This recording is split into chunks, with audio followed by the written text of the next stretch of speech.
Hi, my name is Dr. Ford, and I'm a registered dietitian. And I mostly work with people who are navigating their relationship with food. Signs that you're wanting to navigate your relationship with food. You feel really stuck in your body. Your body feels like it's working against you. You feel like you've done everything you possibly can, and it just won't change. You're not liking your current provider. You're not liking the conversations around food, weight, body, or eating with what you currently have.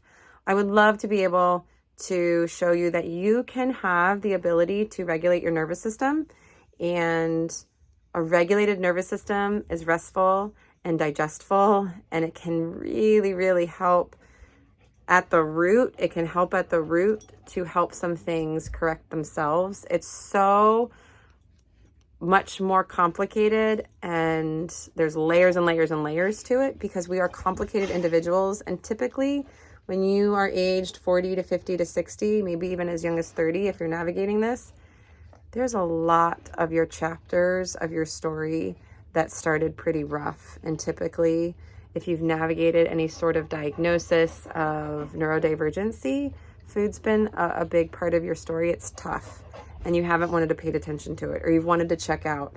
Or maybe you were force fed and you had to clean your plate and you didn't want to, and food is so disgusting right now, I don't want to think about it.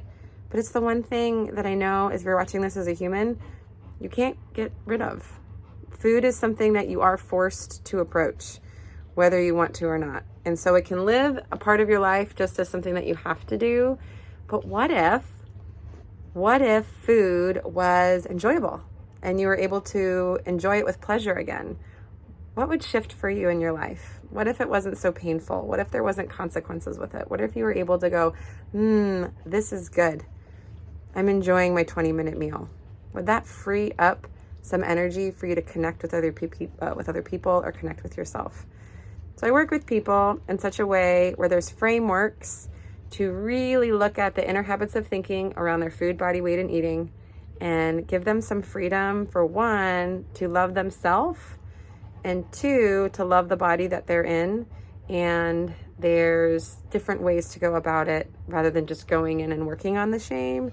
It's using a lot of framework that's safe and structured in a very patient, compassionate way. And if you're following along on my YouTube, I'm so happy that you're here.